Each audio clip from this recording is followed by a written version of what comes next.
Bonjour et bienvenue à la critique exigeante pour ce top 5 des moments plus cultes, tout animé confondu. Et surprenamment, j'aurais peut-être pu faire un top 10, mais c'est plus dur que je pensais vraiment quand...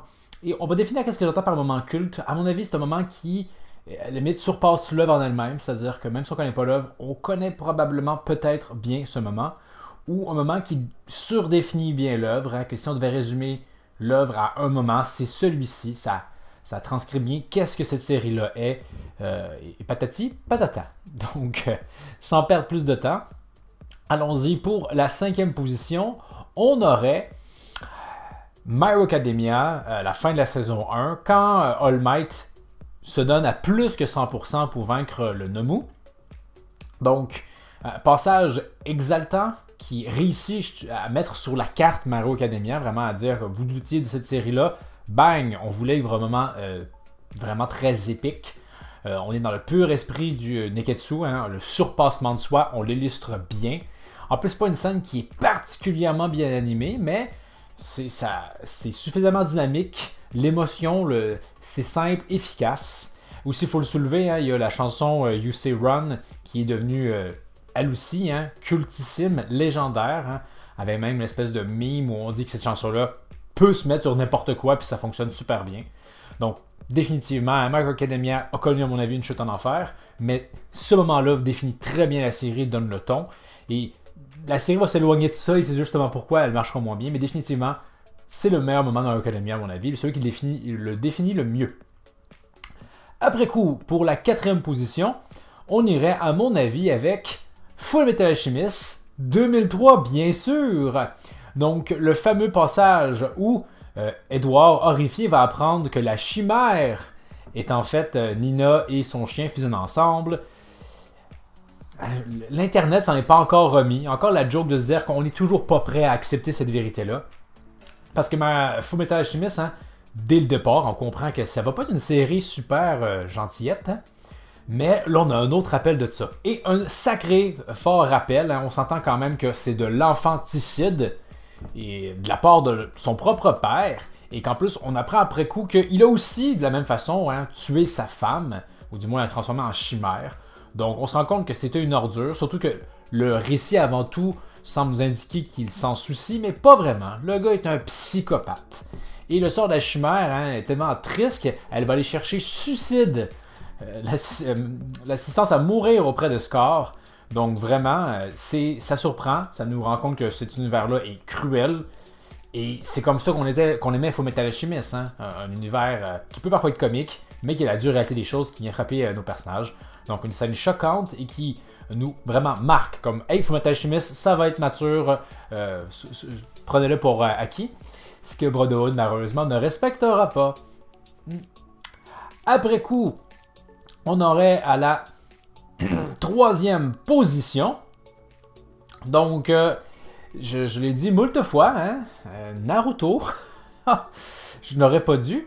Mais si j'ai poursuivi, c'est parce que hein, l'épisode 19, hein, intitulé La neige recouvre Zabuza, la conclusion de l'arc Zabuza, c'est juste incroyable.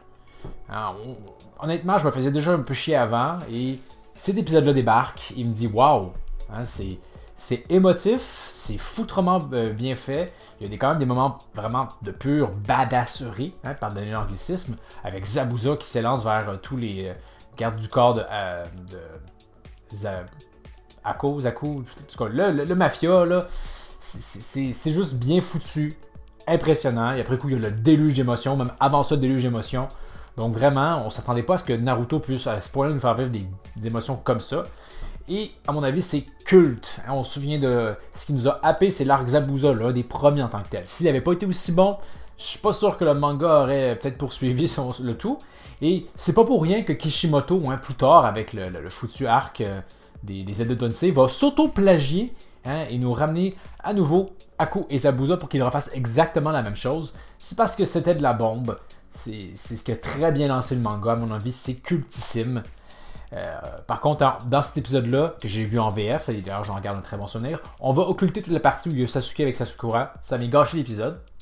Mais tout ce qui couche Aku, Zabuza et Naruto par extension, c'est fichtrement bien fait.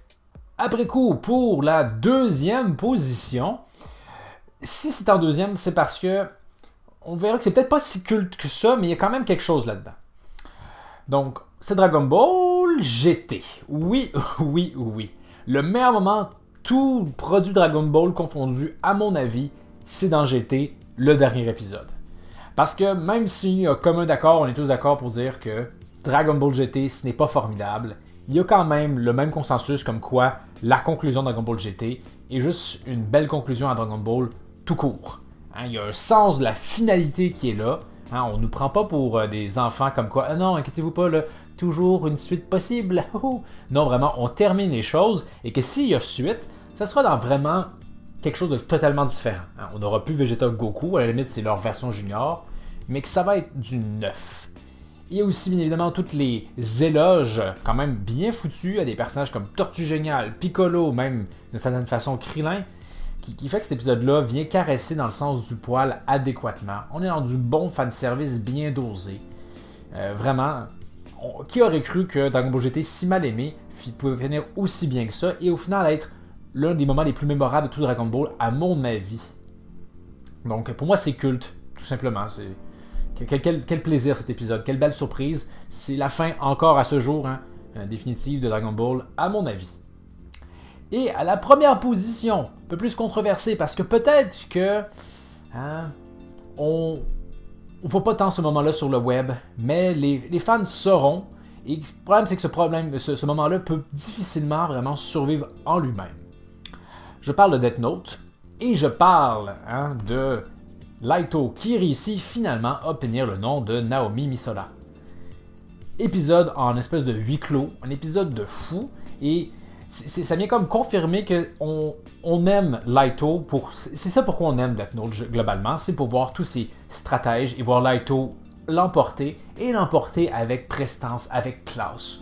On se surprend à aimer un tel méchant qui va juste tuer une pauvre fille qui veut juste venger son mari qui était du FBI, mais que malgré tout, on se prend à dire comme « Oh, j'ai hâte de voir quelle autre saloperie il va faire » et qu'il y prend plaisir à essayer de feinter. Je veux dire, le fameux coup quand il est sûr de sa victoire et qu'elle lui demande pourquoi il regarde sa montre, il pourrait rien faire.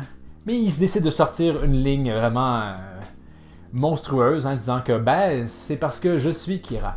Et là, l'effroi dans son regard, puis une seconde plus tard, le Death Note s'active. C'est toute une scène de toute beauté. Si déjà Death Note nous avait pas scotché dans l'épisode 7, c'est fini. Cette conclusion-là de l'épisode vient de vous dire que Death Note, c'est déjà un chef-d'œuvre. À moins qu'une fait merdique, et partiellement ce fut le cas, pas tant que ça, il y a eu pire dans d'autres animés, mais quand même, vraiment, l'épisode 7 de Death Note, à mon avis, c'est cultissime, bien ficelé, ça vient définir l'œuvre, c'est son moment le plus fort.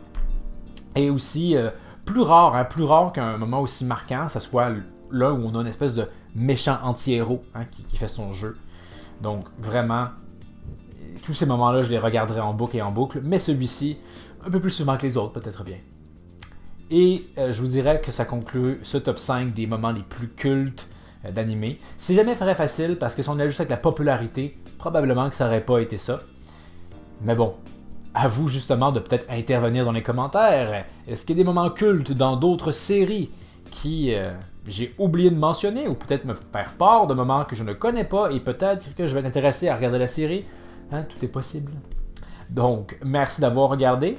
Pour la prochaine critique exigeante, qui devrait être quand même dans pas si longtemps que ça, je me dis qu'on va faire une espèce de thématique avec l'Halloween, je ferai le top 10, parce que maintenant on peut le faire, de tous les films de la série Ça, Décadence, en France, je sais pas comment vous avez traduit ce film, mais vous savez, la série film avec les pièges pour vous qui se libèrent. C'est une série de... J'aime pas beaucoup les films d'horreur en général, mais celle-là, je l'affectionne particulièrement. Et puisque maintenant on a 10 films de sortie, pourquoi pas, Donc, merci d'avoir regardé. N'hésitez pas à vous abonner et je vous dis à la prochaine critique exigeante. なぜそんなに時計を気になさってるんですか？ああ、これはですね、キラだから。